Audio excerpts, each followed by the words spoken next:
With the Queen Mary as a backdrop, the 1985 IndyCar season begins as Mario Andretti returns to the race that began the road to the crown of the national championship. Last year, Andretti totally dominated the 11 turns at Long Beach. It was to be the first of his 6 victories. The Newman-Haas team rejoiced that the long dry spell was over and they had found the winning ways once again. The season was long and well fought, with Mario challenged for the ultimate race of the season by this man, Tom Sneva. Sneva drove desperately to win the race, but the well-disciplined Andretti won his 4th national crown and the right on the nose of his car to carry the #1 of the national champion once again. But today, the slate is clean as the fight is renewed on the streets of Long Beach, as the finest drivers in the world's fastest cars, are ready to contest in the first round of the 1985 season, the Kart Grand Prix of Long Beach. California Oceanside city of Long Beach. A city of water recreation, a city of great beauty and great growth. A tranquil, peaceful city. But today, on Linden Avenue, or past the marina, coming down from downtown, or underneath the convention center. For today, it's race day in Long Beach, California, the Toyota Grand Prix of Long Beach. And the crowds, over 67,000 people, the largest crowd ever to see the Indy cars in Long Beach, are here and ready. So are the movie stars. Elkie Summer, Paul Newman is here and ready. And Mario Andretti is ready to defend his championship. I think I've enjoyed this championship tremendously because I appreciate it. I know how hard I worked for it, and I know how hard it is to achieve it. Last year, finishing 2nd in the PPG World Series, Tom Sneva. Well, the transition's been better than I thought. You know, we've got new equipment, new personnel, new organization, basically, and it is very difficult to get those things all to come together. I'm happy with where we're at, and, you know, if we run all day, we'll be in good shape for the opening race with the Skull Bandit. In 1984, Bobby Rahal was the winningest driver in the second half of the season, finishing 3rd. We've done a lot of testing, and if anything, that's given us the confidence. Not so much that we did so well last year, but the fact that we've had a good testing season and we're doing well here. You know you can do it, so it's just a matter of doing it. In 1984, Danny Sullivan had 3 victories, finished 4th in the lineup. I think Roger's really one of the best teams going, and it's a new team and a fresh sponsor for me and Miller, and we got everything going. The technology's great, and I think at the end of the season, it's all going to pay off, and we're going to be right up there in the championship. Those are the top 4 drivers from 1984. But will they remain in those positions in 1985? Well, that's anybody's guess. Hello, I'm Paul Page, and since you last saw the Indy Cars of Kart on NBC last November, there have been tremendous changes. The builders have been constantly working all winter long. A whole group of new cars. And the teams, well, they've changed as well. Danny Sullivan moves from Doug Shearson to Penske Racing. Al Unser Jr. from Gallus to Lotus, and then to Doug Shearson. Jeff Brabham from Craco Wolf to the Gallus team. Bruno Giacomelli and Emerson Fittipaldi to Patrick Racing. Tom Sneva from McLaren to Gurney. Johnny Rutherford to the Alex Morales team. Howdy Holmes from McLaren to Forsyth, and Kevin Cogan from Forsyth to Craco Wolf. And to add to all of those changes, there's a whole paschal of new rookies ready to drive Indianapolis cars this year. With us again on the NBC coverage, Bobby Unser, 3-time Indianapolis 500 champion, his own inimitable style of calling the races. Bobby, this is a quality year for Indianapolis cars. Oh, darn sure is. You know, and I'm going to tell you something really interesting. Number 1, the top 21 cars in this race are 1985 cars, meaning there's 15 new Marches, 8 new Lolas, there's 2 new Eagles. This totals up to approximately $5 million worth of cars and engines, not to count any of the spares. That means it's the highest amount of money ever spent on Indianapolis cars or any cars in American motor racing in 1 year, Paul. There There he is, four-time national driving champion, a world driving champion, the winningest road racer in kart, Mario Andretti, on the pole. He's prepared. The outside of the front row, Bobby Rahal, the winningest driver in the second half of last season. A tremendous challenge to Andretti. The field is now set and ready and awaiting the command. And to give it, Robert McCurry, the vice president of Toyota. Gentlemen, start your engine.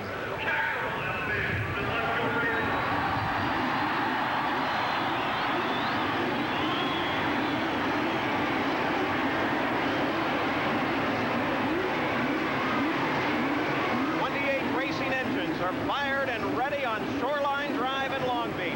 Bobby Unser, a lot of questions about to be answered here today. All winter long, a lot of talk. It's over now.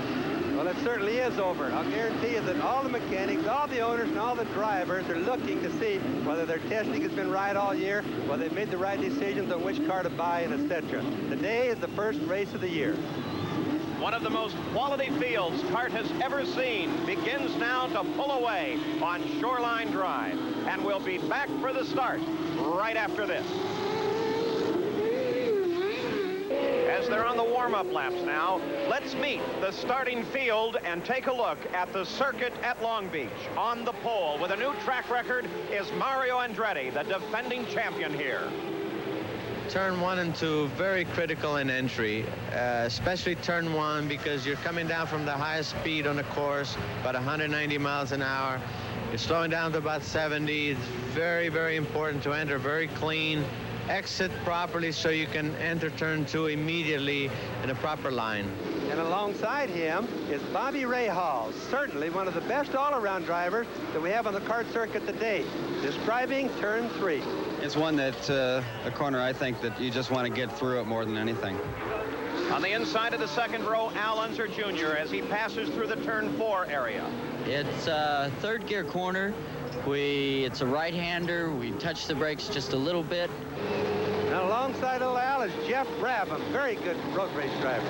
Turn 5 is pretty tricky for me because it always seems like you can brake a lot deeper into the corner than you really can, and it's very easy to get in there a little bit hard and miss the apex and just mess the corner up. So you've really got to have a lot of self-control going into the corner so that you don't go in too hard. Inside the third row, Emerson Fittipaldi, two-time world driving champion at turn 6. You have to get the right line coming because it's a very narrow corner. You go under the tunnel and it's dark and it's a bump. I don't like that corner. I don't like it at all. And alongside him from Italy, Bruno Giacomelli, an ex-Formula 1 driver. Turn number 7 is a very difficult corner because it changed gear just a while before from second to third, and there's also a change in asphalt there. It's a very difficult corner. Inside the fourth row, Canadian Jacques Villeneuve.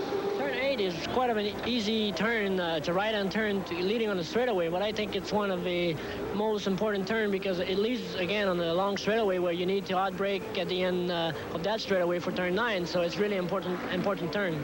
And in turn 9, Roberto Guerrero, the 1984 Kart Rookie of the Year. Turn 9 for sure is the toughest turn on the track, and the reason for it is that there's a huge bump right on the apex of it. That once you turn in, you put the power down, it just throws the car up in the air, and it just upsettles it very badly. So it's definitely the worst turn on the track. Inside the fifth row, looking for his fourth kart win, Danny Sullivan in turn 10.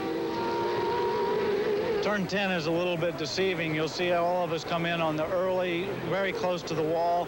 It's one of those corners where you think you can gain a lot of speed, but you actually can't because of the turn right after that. You'll be going too fast and it'll eat you in that turn 11.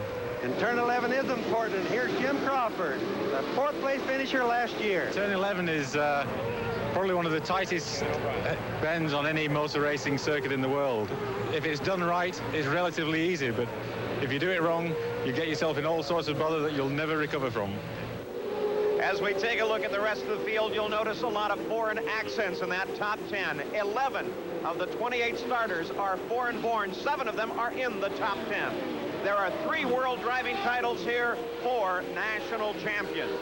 Now, let's go to the pits and Gary Jarrell. Well, Paul, we're here in Mario Andretti's pits, and of course it was a year ago that Mario used the streets of Long Beach as a springboard toward a tremendous season, 6 wins, and ultimately a national championship victory. The general consensus among car owners, drivers, crew members is that this year more teams are better prepared than perhaps at any time in IndyCar history. Bobby Unser was pointing out all the millions that have been spent, all the new cars that are now poised and ready, the testing that has gone on in tracks all over the country in the last few months. And these teams, these contenders, are about to find out now if all the hard work and all the money that's been spent has been enough to narrow the gap on Andretti as he starts his quest here at Long Beach for a second consecutive national championship. There's another former national champion who unfortunately is on the sidelines for this race today. He'd love to be on the streets of Long Beach, but that's not the case. Bruce Jenner is standing by with him now at the opposite end of the pits. As the cars are out there rolling, there's one gentleman very identified with the IndyCar circuit who is not going to be in a car this time, but you will be in the next race. Rick Mears, Indianapolis winner. And Rick, we certainly are going to miss you out there, but because of your injuries last year, you just don't think you're ready for a red course.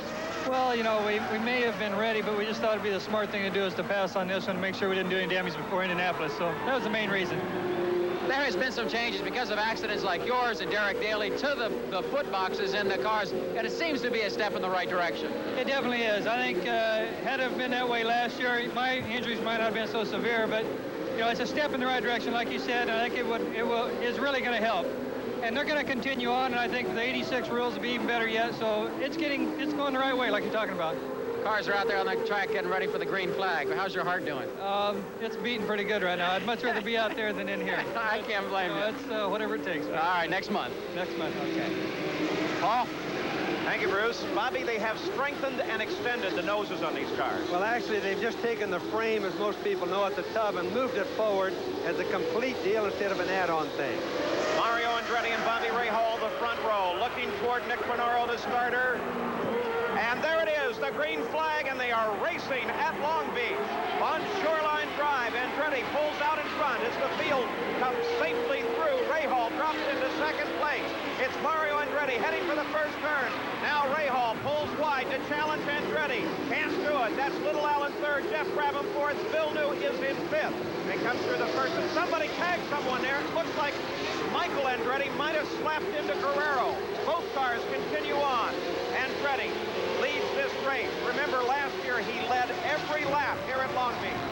This year, Paul, you got to remember that all the drivers, or at least most of the drivers, have at least 1 year of experience here, which ought to tend for a lot better competition today.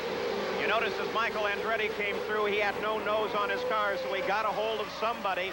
Jose Legarza off in the first turns as well, so apparently 3 cars together on that accident. Turn 9. Oh, look at the cars get in the air, Paul. They absolutely almost come off the ground on that bump. It's so bad. Object of controversy, the bump in turn 9 is at the apex. They have to go over it. As they come now back to the main stretch, Shoreline, and Mario Andretti leads Bobby Rahal. Begins now to disappear. Lap number 1 belongs to Andretti. If you'll notice, coming off of turn 11, Bobby Rahal got very sideways, and that's pretty hard driving for Rahal this early in the race. Andretti continues his lead. Rahal is second in a March. Little Al in a Lola is third. So Lola, March, Lola at the front of this race. Well, it looks like Bobby Rahal's on the defense. He's defending from Little Al rather than chase Mario right now. And that's really going to help Mario with a little bit of a buffer. The battle is for second place. It's Bobby Rahal trying to hold off Little Al, but Little Al is right there. And look at him. Boy, he's chopping at him. He's pushing him hard under the garage area. Little Al closing down. Something popped at the back of Rahal's. Rahal straight off the course into the tire barrier. Paul, his left front tire made a sharp turn to the left. Something broke in the front suspension. So Bobby Rahal slides into the barrier. Looks like the car is done, and that moves Little Al up to second. Everybody from Little Al on back benefits by 1 position. Well, even though it looks like everybody's in the same position right now, Kevin Cogan and Al Unser, my brother, has moved up 2 positions. Kevin has actually moved up 6 positions, and the Wolf Systems car looking very good right now. There's that bright yellow machine. Big Al in 10th place. Kevin Cogan in 13th place. Mario Andretti continues to lead. Here comes Jacques Villeneuve around Jeff Brabham, holds on to it, and Villeneuve moves up into 3rd place. That was a good pass. He did that right on the inside, and Villeneuve is really looking good. And I think this is about the best that I've seen him look since he's been in the Indianapolis car circuit. On this very tight 11-turn circuit at Long Beach, there are really two key places to pass. You just saw one of them at the end of the Shoreline Straight. The other one is at turn 9 at the end of the Seaside Straight. There's Bobby Rahal. He's out of his car. He's apparently uninjured. The car into the barrier. Bobby, let's take a look at Rahal's accident, see if we can tell what happened. Well, here he comes. Uh-oh, you see the smoke right there, and yet, if you watch little Al's car, there was none. And see the left front tire on Rahal's car. It just turned to the left, and of course, he had no steering right then. So no question, something broke on Bobby Rahal's car. There's Jacques Villeneuve now riding in third as he begins pursuit of the second-place machine, the Domino top one of Al Unser Jr. Mario Andretti is still the leader. Let's go down to the Jim Truman pits and see if we can find out what happened to Rahal. You started off last year with a lot of bad luck. You're able to turn things around at the end of the season. It looks like it started off the same way this year. Well, it's the second lap of the first race. That's pretty early, but I don't really have too much I can say. I hope it's not an omen for the season. We've come here with pretty high hopes and expectations, and I guess we just have to get ready to go to in a month or so. Disappointment. A bit. All right, thank you. Gentlemen, Jim Truman, one of the nicest men in the sport, a grand owner and a pretty good race driver in his own right. They still really haven't talked with Bobby Rahal, so they don't know what the problem might be. Mario Andretti continues to lay laps down out in front. Car number 1, the Beatrice Lola, out in front. He has a nice lead now in this race, running very smooth. This may be a repeat of last year's flag-to-flag victory. Well, it certainly could be, Paul. That car is really handling good. He just absolutely looks like it's glued to the road, and there's no jerking. It's just a smooth race car today. Nice soft setup on the suspension. Bobby Rahal's car, that damage to the left front actually happened before it hit the tire barrier as Andretti comes through that area and on to Seaside Way. But Andretti with a very smooth ride. There you see little Al in second place, the interval first to second, and Jacques Villeneuve begins to close down now. Well, Jacques is really moving fast. And look at the car. Look at little Al's car. Completely in the air. All 4 tires at one time in the air at that bad bump. That's the bump that everybody's talking about. They say that any problems created by that bump will show up in the gearbox and in the drivetrain. Well, the reason, Paul, is it really twists the chassis hard, because when it gets in the air and then comes down, it's a very hard hit, and those stiff springs tend to really jar the chassis. Roberto Guerrero in. Let's go to Gary Gerald. An unscheduled stop, Paul, and there appears to be a problem on the left rear. It was not turning as Guerrero came in. We don't know if it's flat or if there's a problem back there with the suspension. They are, at any rate, making a change on both rear tires. Jacques Villeneuve battling now for second place with Al Unser Jr. A tremendous fight for second, while Roberto Guerrero remains in the pits. But look at Villeneuve. He closes down. He's beginning to stalk little Al. Al watching his rear views. Well, Guerrero's getting ready to leave the pits, and there he goes with Paul. There's something wrong with the left rear in that car. I don't think it's been fixed yet. Guerrero still not at speed. Some smoke at the back of the car as he comes down to the end of the pit road, and the smoke appeared to be at the left rear. Now remember, little Andretti, Michael Andretti, hit the back of this car on lap 1. Well, you can obviously see that there's something wrong. As the car moves, the left rear is just not tracking proper. Here's the fight for second place. Villeneuve still closing, still trying to get past as they come over that bump in 9, and you saw the back of little Al's car just jump right off the ground. Little Al in a Lola, Villeneuve in a March. Well, when you see a car jump that high off the ground, Paul, you know darn good and well it's really twisting that transmission. Now on the Shoreline Straight as the speed begins to pick up, Villeneuve closing down behind little Al. Picks up an advantage of the draft as they head for the first turn. He darts inside, pushes little Al to the outside, and Villeneuve comes around turn 1 into second place. You know, right now I think that Villeneuve probably has the best handling car on the whole track, even including Mario. And I think right now he's probably gaining on Mario. Well, it certainly handles well coming off the hairpin, turn 11. Because of that, he comes off a little bit faster. He can carry that speed all the way down that long straight. That gives him the advantage when he gets to turn 1. Villeneuve, car 76, he rides in second right now and begins to pursue the leader, Mario Andretti. And right behind him, you have little Al, and then you have Jeff Brabham, and there is Emerson Fittipaldi bringing up the Patrick team and trying to make a pass on Jeff. Let's see if no, he doesn't make it. Emerson Fittipaldi knocking on Jeff Brabham's back door. The Patrick Racing Team, both cars, Fittipaldi, Giacomelli, running together on the circuit as they begin to move, and Fittipaldi gets around Brabham for 4th place. Now Giacomelli comes around Brabham. Looks like Jeff missed a gear coming onto the main stretch. He obviously did. He either broke something or he missed a gear, and I'd say he had to miss a gear shift, Paul. Michael Andretti and Danny Sullivan got past Brabham as well. Roberto Guerrero is still trying to leave, and now I can see it for sure. He has probably a radius rod broke on the left rear of his car. Now remember, Michael Andretti punched him on the start, so perhaps that is the damage resulting from that accident. There is your leader, Mario Andretti, out in front. He is still running very, very smooth, nice and quick on this circuit. He can really, really be choosy right now on how he does. He can be extra smooth because he has nobody chasing him hard. But there comes Jacques Villeneuve, and he is gaining a little bit on Mario right now. So Villeneuve begins to eat at Mario Andretti's lead. First and second substantially separated. No battle between second and third as we watch the Canadian Tire car moving around this course. Well, I'll bet the people from Canada are really proud of their boy right now because he's looking good. Here is Jeff Brabham into the pits. Remember, it appeared that he missed a gear. Let's go down to Gary Gerald.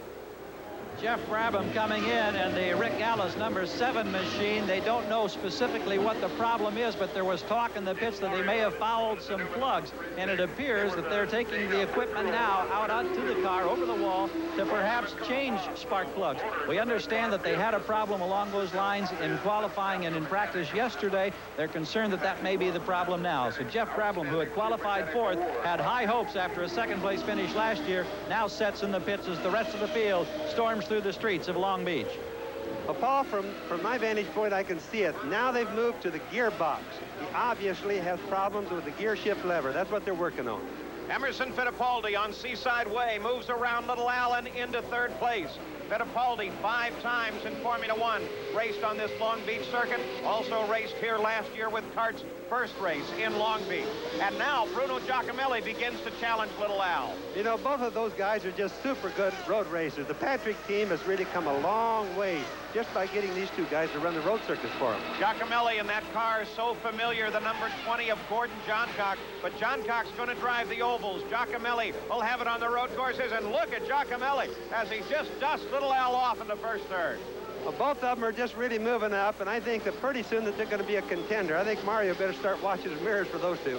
You could also see there Bobby Michael Andretti currently running in 6th place, still no nose on the car, and Danny Sullivan right behind him. Without having the nose on Michael's car, does that affect him at all? Well, it won't on a track like this, but the question is did it bend some other things while he was losing the nose? That may be the problem. Well, Michael Andretti running in 6th place right now, still appears to be handling without problem. Well, normally I would think that Michael would be up a little closer to the front than he is, Paul. I have a little hunch that maybe it has hurt him just a little bit. Al Unser Jr. now trying to hold off Michael Andretti. Danny Sullivan back in 7th place has moved up from 9th as the leaders begin to encounter the slower cars in the field and work their way through. But the question now is, Al Unser Jr., who qualified 3rd, is now back to 5th. Gary Gerald is in his pits. Gary, what's the problem there? Apparently he has lost boost. According to the crew, he's down to 45 inches, and of course the maximum allowed is 48. But that 3 inches of boost that he's lost, greatly affecting his performance, that seemingly is accounted for the fact that he has been sliding back in this progression of events in the early laps at Long Beach. Well, then 3 inches of boost would account for almost 60 horsepower. So he's definitely off of the pace. There's the leader, Mario Andretti. He's led right from the green flag. We'll be back. Led right from the green flag. Can he repeat last year's race? Andretti out in front. Let's go to the pits and Gary. Well, it's funny how things develop in the course of a race, but Mario Andretti is working at a bit of a disadvantage here in the early going because he has only one-way radio communication. They can hear Mario here in his pits, but they can't talk to him. Mario cannot hear them. So when it comes time for the first of the pit stops, if there are any problems on the course, it could be much more difficult for Andretti and his crew.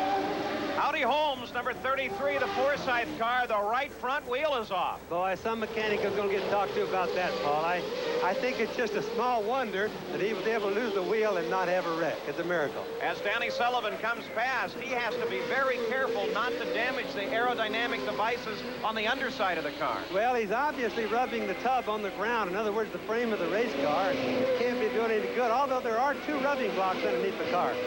Mario Andretti, you heard the report from Gary Gerald. He is running without radio communication, and they've really come to depend on radio. I know that, Paul, but remember now, he can talk to them, so he'll ask a question, and they'll give him the answer back via the pit board 1 lap later. So he's really not totally without. It's still not the communication that they have become most accustomed to. What they really do, Paul, is when Mario wants something like tires, he'll hold up number 1 finger. If he wants a wing change, he'll hold up 2 fingers. So they still can communicate. It's just usually a lap later. Villeneuve in second place, threading his way through traffic. Howdy Holmes has finally made it back into the pit area. Let's go to Gary. Well, down here, Barry Green and the crew in the Forsyth pits have been wondering where their man was on the race course. Now that's been answered. He comes in without the right front wheel. They'll immediately replace that. Looks like it'll also be fresh rubber on the rear. This is a brand new Lola, so Forsyth Brothers Racing shaking down a new car in their first venture here at Long Beach. It's not the start that they'd hoped for, but it looks like they will at least be able to get Holmes back on course. Crew taking plenty of time, making sure that everything is back up to the proper standards. They have now completed the refueling process, waiting for the car to come down off the jacks. Now he's back on the pavement, and away Holmes goes. Howdy Holmes back into the competition, but well off the pace because of the slow lap he took on 3 wheels. There's Emerson Fittipaldi, third place. Bruno Giacomelli, his teammate, right behind him. They're chasing down Jacques Villeneuve. I can really see the difference as the cars go through those turns right there, Paul, and the difference of the air pressure that each car has. Some of them have very low air pressure. Some of them, the tires are kind of hard. There's Jacques Villeneuve's second place. His best finish in kart occurred here at Long Beach last year when he finished 6th. Mario Andretti, the leader, has just come around one of the rookies this year in kart. Harry Lewandijk, who is running well back in the field. Kevin Kogan started 18th, has now moved up to 11th. So Kogan having a good ride going for him. And Howdy Holmes back in the pits, Bobby. Remember, he came in a long ways on the bottom of that tub, rubbing on the ground. I think it must have done some damage, more than we could tell. Mario Andretti, that brand new Lola T900. Ever so smooth all around this circuit. He has led right from the green flag. Last year, he led flag to flag. And it looks like he's on his way to repeating it. The question mark will be, how will the tactics of this event be played? Look how far back Villeneuve is. There comes Emerson Fittipaldi around in third place, but they are so far back from Andretti, they're not even in the contest. Well, you know, it's eventually going to come down to a fuel contest is really what it's going to be. It's a 150-mile race, Paul, and some of the cars are going to try to make it on 1 stop, but I think most of them are going to have to make 2 stops. Let's just see what happens on that. There's Danny Sullivan in 5th place. He started 9th and has been working his way up. So a good ride for Danny Sullivan, his first for Roger Penske. The Penske stable this year purchased both Marches and Lolas, and they decided to go with the March temporarily, at least until they have a new Penske PC-14 built, but many of them feel that won't be until next year. So it's Danny Sullivan. He fell back a few positions on the start, is now up to 5th place. They are all chasing car number 1. Mario Andretti, the defending champion, the defending national champion. Well, if he keeps going like he's going, they're going to be chasing him all the rest of the day, Paul. Mario Andretti, unchallenged. There's Kevin Kogan against the wall. Looks like he took the wing off. Kogan, who had such a great run going, he gets started, but the wing is gone. Let's see if he gets the engine lit again. He's right in the center of the course. Very dangerous position. Now the corner worker's out to help. He stalled the engine, Paul. He stalled his engine. That's bad. As Kogan tries to restart, the leader, Mario Andretti, comes by. We'll be back with more of the Long Beach Grand Prix. Running 3rd and 4th now, Giacomelli and Fittipaldi, and then Danny Sullivan. Now closing down behind Fittipaldi and challenging for 4th as Kevin Kogan climbs out of his car. Apparently the damage too much to repair in the pits. Kogan is out of the race. The battle on the course is for 4th. Well, I'm watching Danny Sullivan. I've been watching him for a while, and Danny is planning some passing. He's been playing around with Emerson, and he's looking for the way, and I think that he's got a way figured. Let's watch and see here. Bruno Giacomelli out around a slower car. That's Howdy Holmes. And now look at Sullivan. He cuts inside Fittipaldi. Hangs on, and Sullivan is in 4th place. Nice, clean pass. Used Holmes' car to his advantage. He certainly did. He's been planning that pass, though. I've been watching that, Paul. So Danny Sullivan, doing some real thinking, comes around two-time world driving champion Emerson Fittipaldi, and now begins to pull away. He came off at turn 11 real strong. Well, I noticed that Danny's been working a lot better where the racetrack is slippery, Paul, and Emerson was just holding him up. That's all there was to it. Bobby Rahal finally back to the pits after his accidents. Bruce? Very, very big disappointment this weekend. You came in with such a great effort. The Budweiser March was running great. You're right there in the front row, but what happened? Well, I really thought we had Mario. You know, we had a good start, and he and I were running along, and I got a little bit sideways coming into a corner, and I got off it, and it, you know, all of a sudden it stuck, and it just kissed the wall just hard enough to bend the left front suspension. And the car isn't bad other than that, but unfortunately, it's too bad to continue. Bobby Rahal, one of several drivers out of this race. I think he'll be surprised to find out that it wasn't his fault. That left front actually broke away. Well, I'm totally amazed, Paul, that he wasn't able to pick that up and understand it. Surprises me. Might have been a little bit of a public relations answer, too, taking the heat for something that maybe happened to one of the mechanics instead of him. There's third place, the 20 car, Bruno Giacomelli, and Danny Sullivan now has his sights set on him. As we look at the leaders, Andretti, Villeneuve, Giacomelli, Sullivan, and Fittipaldi.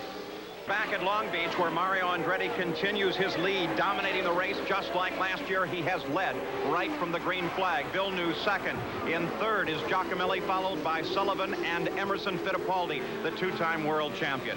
You know, there's more to IndyCar racing here at Long Beach than just the race itself. For example, this, the Toyota Celebrity Race, a bit slower than the IndyCars, participated in with the likes of Perry King of Riptide, Lorenzo Lamas of Falcon Crest, the big Mark Gastineau of the Jets, and Tony Danza of Who's the Boss. It wasn't all laughter for the celebrities and the pros in this race, though.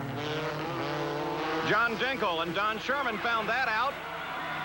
They also found out just how hard the Long Beach wall can be. Looks like rush hour on the 405 freeway. Al Unser Jr. came through the pack as a professional and picked up the lead, passing through the group of celebrities that started in front. Then Lorenzo Lamas began to chase Al Unser Jr. It was a great fight, and the fans absolutely loved it. They worked their way back and forth on the winding turns. Al Unser Jr. won the race overall and the Pro Division. And Lorenzo Lamas came through as the celebrity champ. Too much fun. Everybody loves racing at Long Beach. As City Mario Andretti working on lap 37. Second place, Jacques Villeneuve. Bruno Giacomelli is in third. In fourth, Danny Sullivan, who's moved up from ninth. And Emerson Fittipaldi sits now in fifth position, right behind Danny Sullivan. Well, Danny Sullivan's still moving up, and we're having a very, very, very tight race brewing for second place right now, Paul. Sullivan's hand in the air. He heads into the pits. There was a big question. When would they stop for the pit stops? Here's the Penske team on standby. As Danny Sullivan heads down for the stop, let's go to Bruce Jenner. A hard-charging Danny Sullivan into the pits. They're going to be changing all 4 tires and full fuel. Chuck Sprague, the crew chief, working on that left front tire. Danny Sullivan sitting in the cockpit seems to be very cool and calm, just like the Penske crew. Waiting for the fuel to vent out the top. And the fuel is full. They undo the vent, and now they're waiting to take it off the jacks as Chuck Sprague is working on that right front tire. All 4 tires on, and Danny Sullivan back into the race. And look how calm and easy that Penske team handles that stop. Now, that was on lap 37. The question is, how long before Mario stops? It should be any time now. And, Bobby, if they stopped on lap 37, that means it's going to be a 2-pit stop race. Well, it will be for Danny, but remember, Mario still hasn't come in. Now we'll start looking to see what some of the other cars do, but for Danny, I promise you, it's going to be a 2-stopper. So the tactics now beginning to play. There's Jacques Villeneuve. He currently runs in second place. Right in front of him is Tom Sneva, running in ninth in the brand-new Dan Gurney Eagle. It's not as radical as the Eagles have been in past year, and it's doing a good job for Sneva right now. Bruno Giacomelli closing down behind Villeneuve. Well, you got to remember now, this is the first really honest-to-goodness conventional car that Gurney's built in quite a few years. Talking about Tom Sneva's car. And it's really looking good. It's the best one that John Ward has designed also. He's also using a Cosworth engine, unlike the stock block he's used in past years. Now, the fight for second picks up. through the second turn on toward 3 as Giacomelli right behind Villeneuve. Well, you know, for a road circuit, I think it's, something's wrong with Jacques Villeneuve. Boy, they almost had a wreck right there. Almost caught the back end. Here comes Giacomelli. Villeneuve puts his hand up, indicating that he's slowing, and Giacomelli moves into second place. Villeneuve's running out of fuel, Paul. He's picking up air through the turns is what's happening. Let's see if he can make it around to the pits. So Jacques Villeneuve, who had a magnificent run going for himself, now in trouble on the Seaside Straight. There his hand is up again as Giacomelli pulls a tearaway off his helmet and occupies second place. But Villeneuve completely slowing now. The engine catches, surges forward, and then runs out of fuel again. Now this is really hurting him now. For a guy's been running as fast as he has, now he's really in trouble. He takes a turn. There is supposed to be a place on the back of the course that you can cut into the pits, but this is not it. He thought this was a place full of the pits, Paul. He turned way too early. Now they've got to get him going again.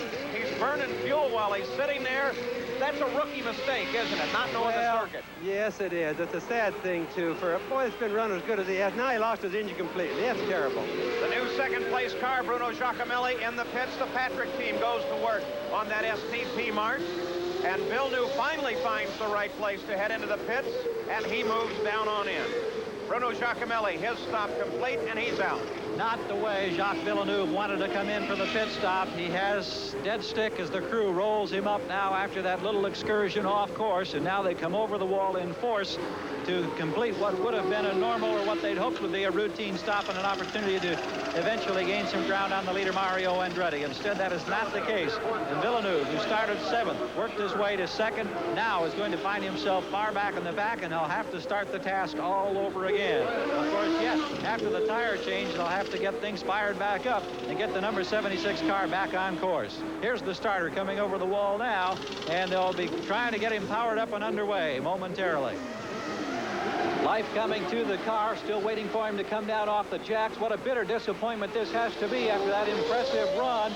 The Canadian who was brilliant at Caesars Palace last fall, who set a track record at Phoenix, he has stalled the motor. He stalled it after it came down off the jack. So this stop is going to be even longer, an excruciatingly long time now for Jacques Villeneuve, who had battled his way into contention, now far off the pace, finally back out of the pits and under power. Villeneuve pulls away, and Freddie still leads. He has still not stopped, and you have to remember we're seeing the first pit stops of the 1985 season. The teams are just a little bit rusty. There are the standings. Remember that Sullivan and Giacomelli have stopped for fuel. The others have not. Now let's go to our studios in New York.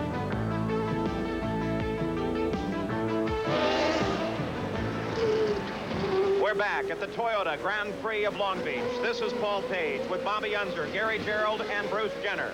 Mario Andretti, car number 1, continues to dominate this event. He's the leader. Emerson Fittipaldi is in 2nd.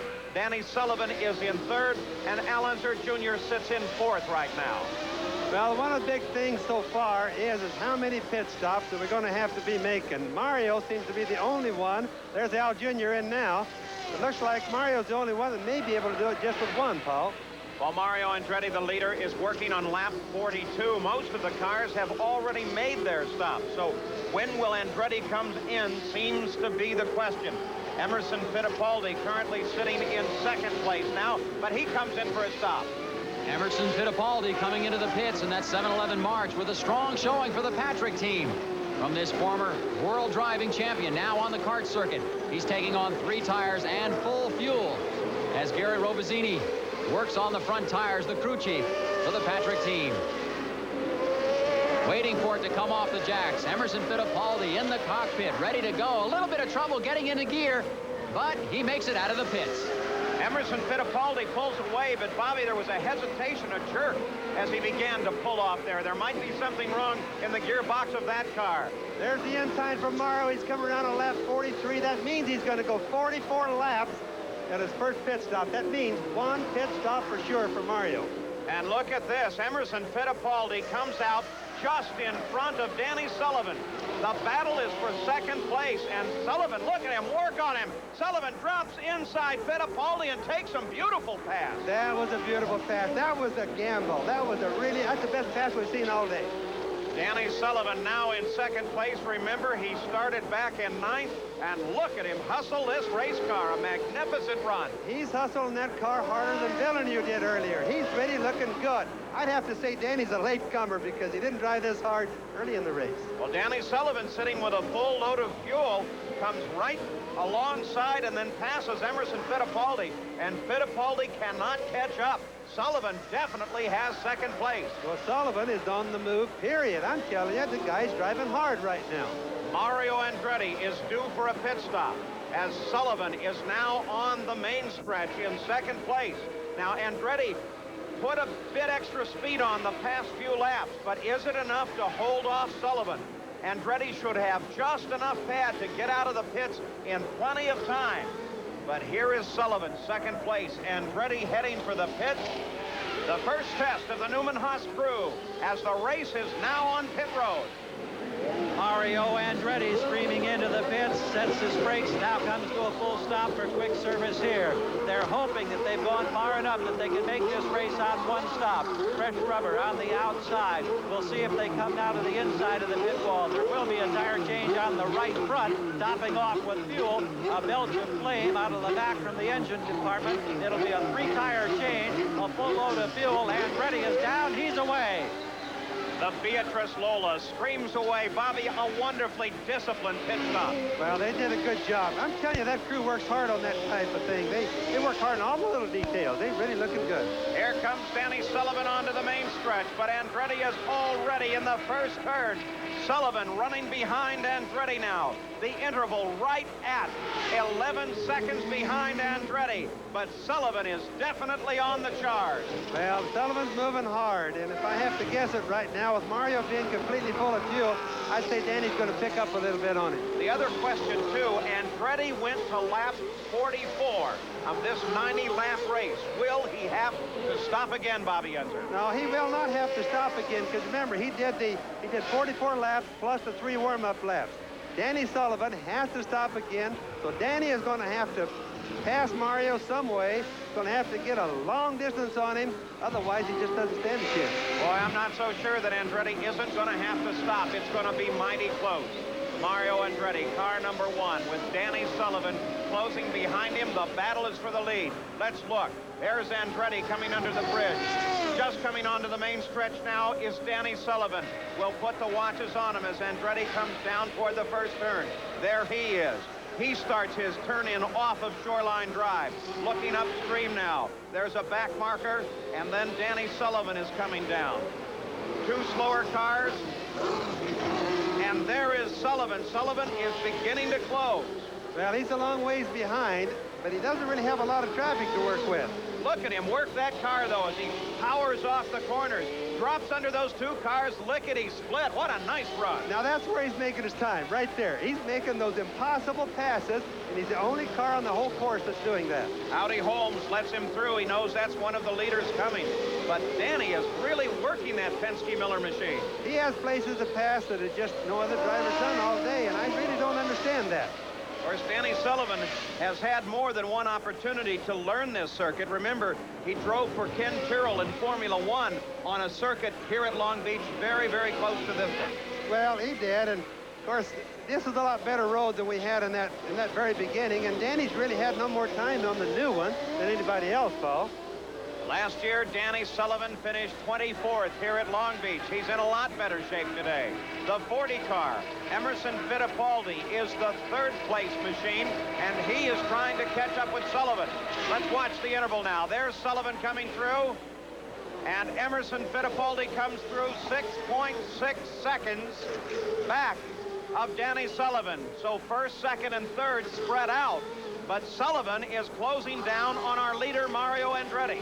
My guess is that Roger Penske has told Danny Sullivan that he's going to have to pass Mario and get about a 30-second lead in order to have a chance of winning the race. Bruno Giacomelli in the pits. He's answering the black flag. They say that he had a pit violation on his departure from his last pit stop. Of course, anytime they stop in the pits, they hook up the fuel hoses, take on whatever load of fuel they can. Bruno Giacomelli back into the action. Mario Andretti still leads and is running through traffic. He's in traffic, but remember, Danny Sullivan's been getting through that traffic a little bit better. We need to check and see if Danny isn't gaining just a little bit on Mario. Well, the indications are that Danny Sullivan is indeed closing down on our leader, Mario Andretti. In Mario's pit right now is Gary Gerald with this report. Go ahead, Gary. There are many obvious rewards that come with winning a national championship. I happen to have here in my hand just one of those that is a memento of the 1984 season that Mario Andretti and his crew enjoyed. This beautiful ring, which features 6 individual diamonds, one for each win on the 1984 kart schedule, surrounding a giant stone here in the middle that represents, of course, the national championship. One of these rings going to every member of Mario's crew as a memento of the tremendous success they enjoyed last year. It's this kind of little bonus that they're seeking here at Long Beach as they start the '85 campaign. Well, Bobby Youngser just mentioned how well Danny Sullivan is handling the traffic, and look at this. Mario Andretti has had to fight some back markers, and Danny Sullivan has closed up and is now less than 150 yards behind our leader, Mario Andretti. Sullivan still has some traffic to contend with, but he's doing it very well. Well, he has no choice. By now, like I said, Penske has already told him that he has to do it because it's 1 pit stop versus 2. He has to make 2. Mario's only going to make 1, if my guess is right.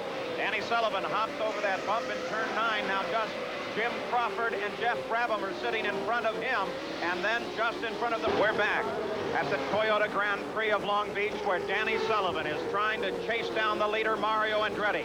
Sullivan is about 150 yards back from Andretti.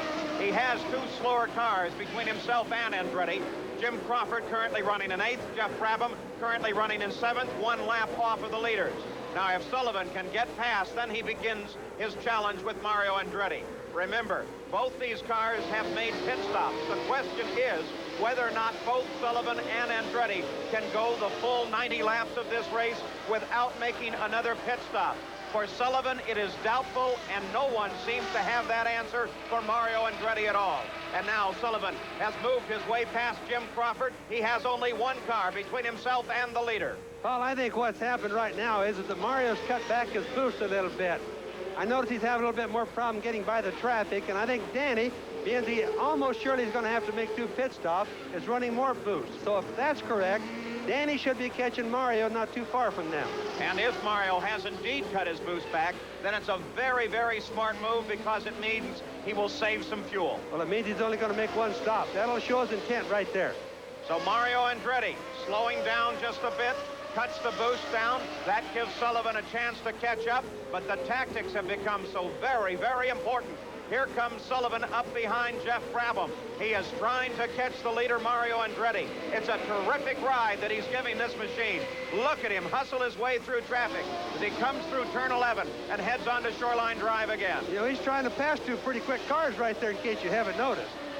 Well, Jacques Villeneuve was right in there, and he was certainly good in the early going, though he's fallen well off the leader's pace.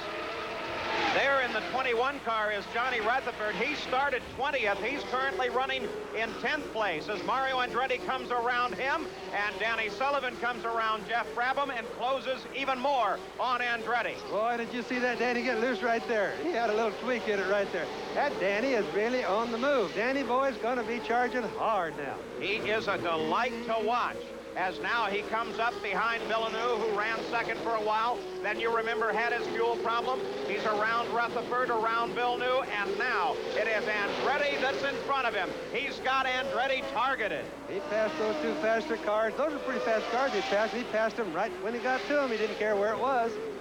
Andretti through turn 9 now. Sullivan in hot pursuit. The crowd beginning to sense this battle for the lead as they motor their way through turn 10. Turn through the hairpin. They're on Shoreline again. Now can Sullivan catch Andretti? Andretti's got some slower cars in front. Back up to maximum acceleration. Past the marina. Andretti still leads it. Sullivan closes down on him. It's a clean shot for Sullivan. Andretti down into turn 1. Look at Sullivan close down. Well, that Whittington, Phil Whittington just kind of helped Mario a little bit, I think, right there. But, you know, the crowd is on their feet. The excitement is here. We're starting to have a super race for first place right now. Sullivan has to find a move around Bill Whittington so he can regain his pursuit of Mario Andretti. He tries to the inside. Whittington lets him go. Now, Danny has Mario again. Can he catch him this lap? Well, if Mario lets him pass, that's going to tell you right for sure that Mario's intending on one stop. Remember, if Danny passes him, he's going to have to acquire about a 20-second lead in order to make a pit stop. There's that old maxim. It's not necessarily the fastest, but it's the guy who can go the slowest and still stay in front. That's what Andretti's thinking about right now. The 150-mile races like this one, Paul, are always the most exciting from the fuel standpoint. So Mario Andretti is out in front. Let's go down to Mario's pits and Gary Gerald. Well, here in the Andretti pit, there's been a high-level strategy conference going on as members of the crew trying to determine now just what is going to happen down the stretch run. It's not at all like it was a year ago when Mario virtually ran off and hid from the field. He led wire to wire. Sullivan has been nipping away here in the last few laps, closing to within 2 seconds, and definitely a strong contender. The difference that Andretti's crew is pointing out to us, however, is the fact that Sullivan pitted 7 laps before Mario. They think there's the possibility that Mario can go the rest of the way without another stop. Of course, a yellow would bring him in immediately. So all of these things now rumbling through their minds as they try to defend the championship that they won here at Long Beach 1 year ago. What a gamble it will be if they try and keep Mario in this race on one pit stop. Mario coming up behind the other Penske car. Big Al. 2 Penske cars straddling Andretti. Now Big Al catches a view of Andretti in his mirrors. Al pulls a little bit wide, indicating to Mario where he can go. But Sullivan is right behind Andretti. It's Sullivan and Andretti as they fight for the lead. They're back on the shoreline. And the crew tells Mario, turn the power on. Pull away from Sullivan if you can. Now remember, that came about a lap late. They would have told Mario, if he had a radio, they would have told him, boost up at least a lap earlier. Last year in an article in Sports Illustrated, they called Danny Sullivan the hunk. And this Kentucky bachelor is certainly popular with the ladies, but he is popular here today with all the fans, as he is right behind Andretti and trying everything he can to get past. Al Unser Sr. still a factor in front. Is he holding Andretti up? Well, he's holding him up a little bit, Paul, but not very much. In some places, he's getting away from Mario. Al might be light on fuel, Mario might be heavy. Almost impossible to run this circuit without holding them up in one place. It looks like Al is well aware that they're there and positions himself so they can come through. Here comes Sullivan. Sullivan alongside Andretti, and Sullivan takes the lead. That's the first time a man other than Andretti has led the race here at Long Beach under cart. In 2 years. And remember now, Danny has to go at least 20 seconds ahead in order to have a chance of making another stop and still winning the race. Keep that in mind. So the scenario is this. Danny Sullivan leads. Mario Andretti has made a stop. Sullivan has made a stop. But the indication is that Sullivan will have to stop again. We're still not certain about Andretti. He really may have to stop again as well. Well, look at Danny pulling away right now. He's just pulling away. That means that Mario's cut his boost back again. Mario's still going to try to make it on one stop. Danny is dedicated to make it on 2. He can still see he's got his boost up. Well, Bobby, how can he do it? Years and years of experience. He has to turn his boost down and watch the guy go away in first place. Well, he's going to have to bite his tongue, but that's what happens when you have a 150-mile race and 40 gallons of fuel on board. This is the way it turns out. This is where the discipline that Andretti has practiced all his life will pay off. If he can only let Sullivan go, and let him go without going too far. Mario is usually the rabbit. Mario is usually the chaser, usually the guy that hustles. But I'll tell you one thing, the older you get, the smarter you get, and he wants to win the race. Let's go down to Danny Sullivan's pit now. Bruce Jenner is there with a report on Sullivan's fuel load. Roger Penske, you have to be pleased. New driver this year, Danny Sullivan, he just took the lead. Well, he's doing a great job. He's worked hard, you know, with Rick on the sideline, done a great job, and of course with Al. What this means, Bruce, is we've got to try to finish now. It's going to be tight. This kind of race, anything can happen, especially the first race of the year. Danny pitted on lap 37. Mario went all the way to 44. It looks like he may try to stretch his fuel out. Do you think it's important that Danny stays out of the lead to push him enough so he's got to keep the boost up and use up his fuel? Well, we're definitely going to make a stop, so if Andretti doesn't have a stop, he can beat us. Thanks. Danny Sullivan is the leader, but part of this race being run in the pits as the teams decide whether or not to stop him for another load of fuel. I don't think Roger Penske really meant what he said there. I think that was just a little bit of sour grapes because you watch and see. He'll have that Danny going harder and harder and harder till he knows he has a chance to win. Well, Danny Sullivan pulling ever so slightly away from Mario Andretti. Mario Andretti just seems now satisfied to occupy that position. But what a juggling act he's involved in. He knows he has to turn the boost down to be able to save on fuel. But if he turns it down too far, then he's in real trouble. The third place car, the Patrick machine of Emerson Fittipaldi. Well, Emerson is obviously in the same position Danny's in. It's a two-stop race for him, so he's running more boost. The big thing that's going to hurt Mario right now is the fact when his boost is down, he can't handle the traffic as well as he could if it's up. It means he has to follow the guys that are running slow, a lot further than he normally would. Andretti has the additional problem, too, of not having radio communications. Bruno Giacomelli comes into the Patrick pits. He waves off one of the kart officials, waves off his crew. Apparently something is seriously wrong on that machine. He brings it to a stop. The engine is off. And he begins to unbuckle, pulls the steering wheel off so he can climb out. The day is over for young Bruno Giacomelli. Well, he's obviously done a very good job today. The Patrick cars are looking better right now than they've looked in the last 3 or 4 years, I'd have to say. So we have a new leader, Danny Sullivan. There are the standings. The question is, when will they have to stop again? We'll be back. We're back in Long Beach, where Danny Sullivan in the Miller car number 4 is our new leader. Mario Andretti is driving an incredibly disciplined race. He is letting Sullivan drive away while he, Andretti, tries to conserve fuel. Well, he realizes that the only chance that he has of winning this race is to go along with a dedicated one stop. If he makes 2 stops, Danny's ahead of him, no chance of winning it. What makes it fascinating is now the race is not only in the control of the drivers, but also the pit crews are having an incredible influence on this race. They have to calculate, they have to figure, they have to communicate. In the case of Andretti, communication is not nearly as easy. His radio system is not working. They're doing all the communications between hand signals and the pit board. Let's go down into Andretti's pit now with Gary Gerald. Well, down here in the Andretti pit, Paul, Tony Sicali right now has the computer. Down in this bag, as you can see, he's punching in a series of numbers. They continue the high-level discussions and the strategy planning. What they're trying to figure out is whether or not Mario Andretti can go the distance without making that stop. Apparently, there is still a question. We know that Sullivan is going to have to come in. He has the big lead right now, which he enjoys, and they're trying to figure out here in the Andretti pit, if Sullivan makes his stop, whether or not Mario can get the lead, hold it, and still go the distance without running out of fuel. Tony Sicali had his hand to his head. I'm not so sure that he's sure. I got a feeling that probably the plus or minus is 1 lap, and that lap happens to be the one the checkered flag's going to come out on. I guess when you see that part, you start wondering just a little bit, don't you? Let's go down to Bruce Jenner. Derek Walker, how much time, how much of a lead does Danny Sullivan need to put on that fuel to be able to keep the lead? I think he could probably just about do it now, about 12 to 15 seconds. That's about right where you're at right now, so you feel fairly secure? Sorry? So you feel fairly secure because that's right about where he's at right now. Yeah, we're in a good spot right now. We're just going to sit tight and see what happens. So Derek Walker, the team manager for the Penske stable, says they feel secure. Now, if they stop Danny Sullivan, it'll be a timed stop, won't it, Bobby? Yes, and when the car or when the tank has so many gallons of fuel in it, they know how many gallons they can fill out of that tank in so many seconds. Their stop will probably be around a 5 to 6 second stop.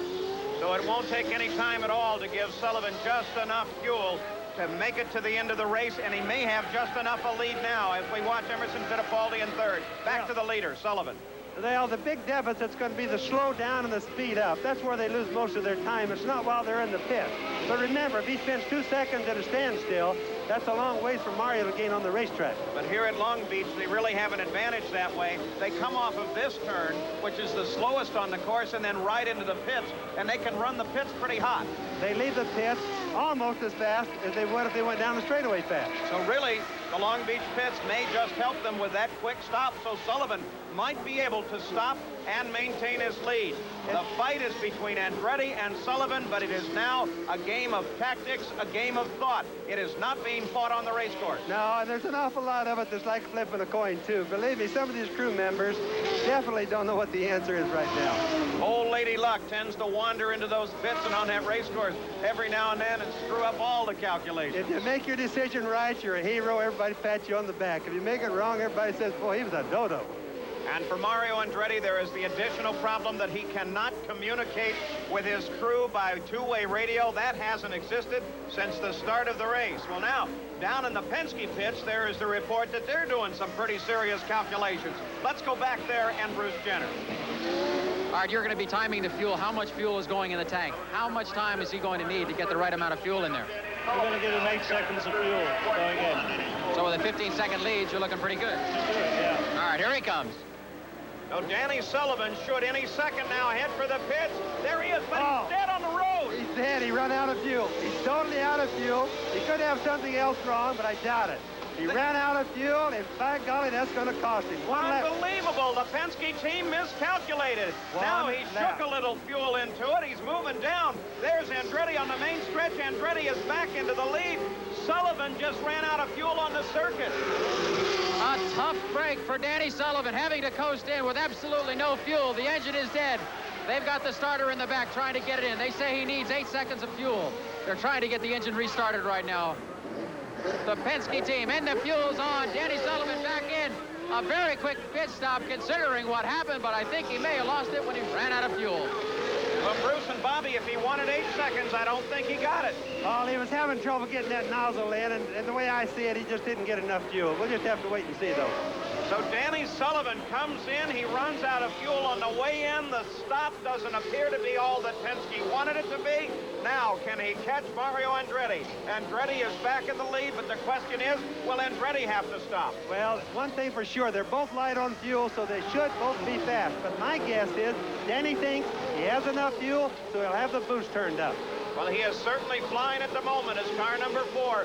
Danny Sullivan is on the charge, trying to catch the leader, Mario Andretti. Andretti led the first part of the race. Then it was taken over by Sullivan. Now in the closing laps here, Andretti is back out in front once again. But what are they doing down in the Newman-Haas pits?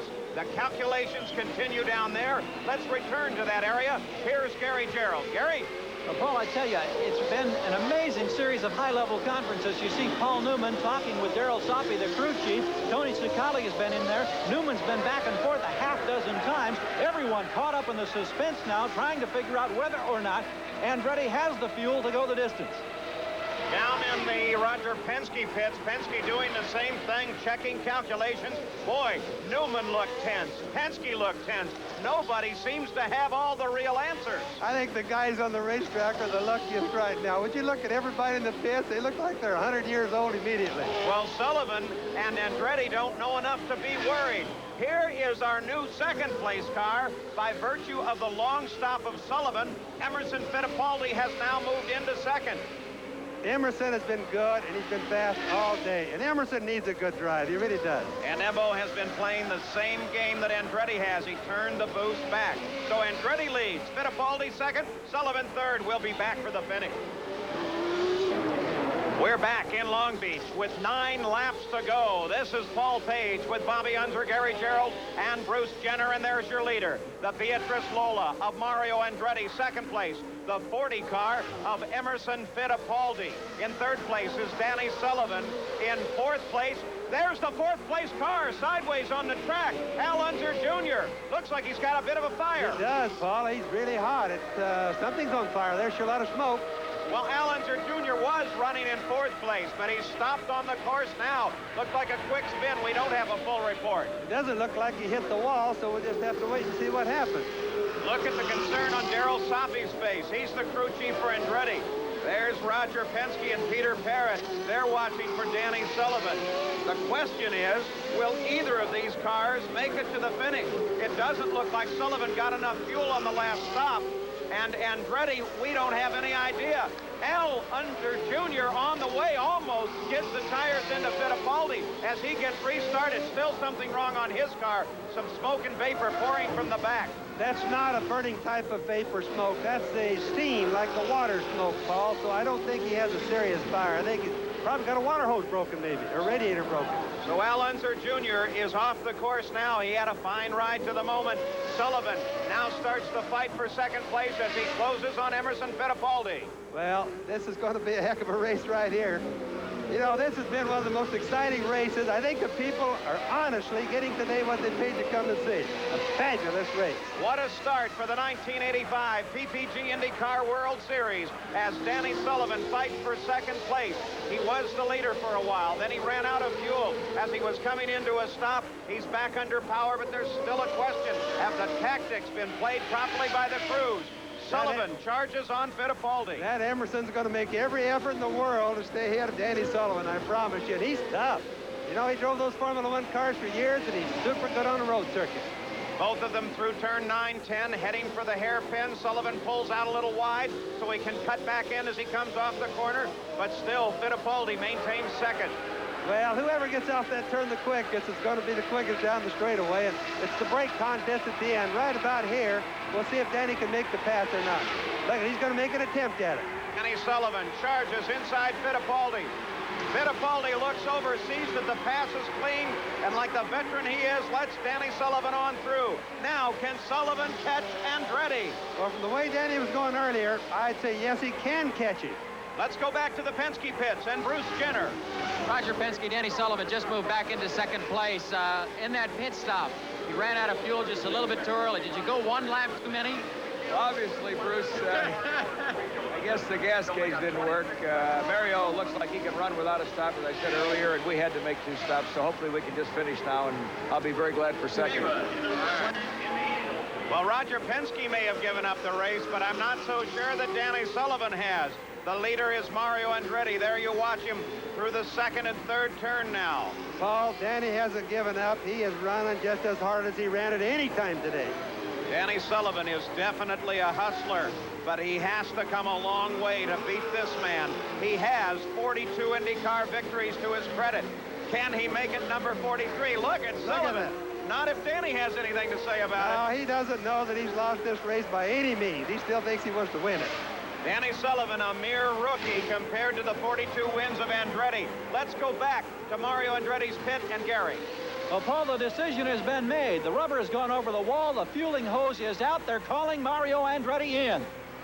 Andretti in turn 11 has to head for the pits now. On this, the white flag lap. But look at Andretti. Andretti stays out. The white flag given to Andretti. 1 lap to go, but the crew wanted him in. Does he have enough fuel? There's Danny Sullivan as he's charging as well. Can Andretti make it around? Well, we've seen more gambling and flipping of the coins here today than I've seen in many a race. He's going for broke all the way. This isn't Long Beach. This is Las Vegas. Emerson Fittipaldi comes in on the last lap. Can Mario Andretti keep it running? Paul Newman is holding his breath. Andretti coming into the hairpin turn onto the straightaway. Can he make it to the finish line now? Al Unser Jr. and Sr. just in front of him. Andretti's done it! Jubilation, of course, in the Andretti pits. Paul Newman, Carl Haas.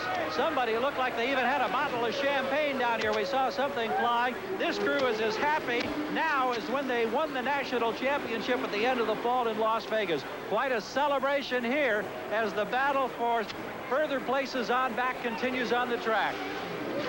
I don't think there's any breathing been done in that pit for the last 5 laps. Here is Danny Sullivan, but he is running slowly. He is not under full power. Danny Sullivan pulls off the line. They didn't get him enough fuel. I guess their hunch was right, Paul. He didn't even make it to the pit gate. Unbelievable. Danny Sullivan, who chased Andretti, didn't have enough fuel. He's right at the pit entrance. Lord, what a race. And here comes Emerson Fittipaldi to go around him. Emerson Fittipaldi finishes this race in second place. A tremendous finish, and look at the crowd. Boy, they love it. Well, there's one guy that doesn't love it, Danny Sullivan. Oh, look at there. That's Al Jr.'s car with a real fire this time. Fire on Al Jr.'s car. And look at Al's already out of the car. He has a fire extinguisher. He's going to put the fire out himself. So little Al is okay. Well, he's had his problems today. Well, Mario Andretti pulls down toward victory lane as Mario Andretti, for the second year in a row and the third time in his life, has won at Long Beach. Andretti, the 43rd win of his career, $92,000 richer, and the first victory for Beatrice. In third place, Danny Sullivan with Gary Gerald now. Well, here's Danny Sullivan. I don't know if the emotions can be described. It's got to be a horrendous feeling. No, not really. We gave it our best shot. We just ran out of fuel twice. All right.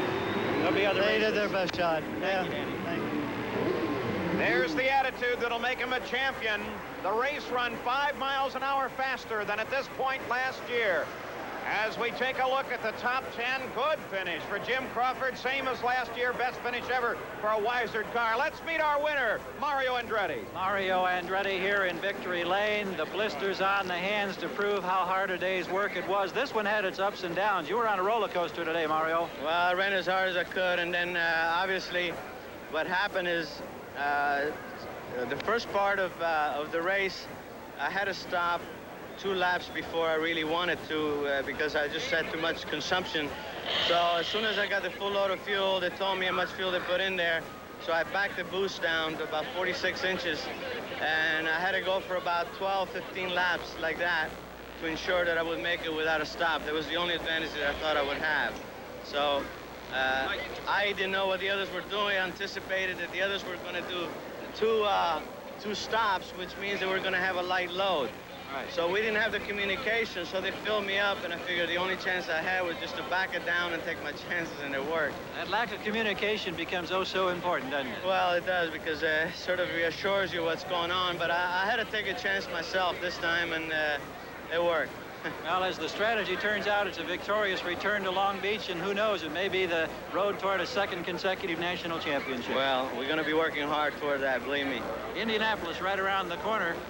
Well, we want to give it to Beatrice. They're the first year with us now, and we want to give them a good taste of what they got into, and we want it to be a happy one for them as well. Congratulations again. Always a pleasure to see you in Victory Lane, Mario. Thank you.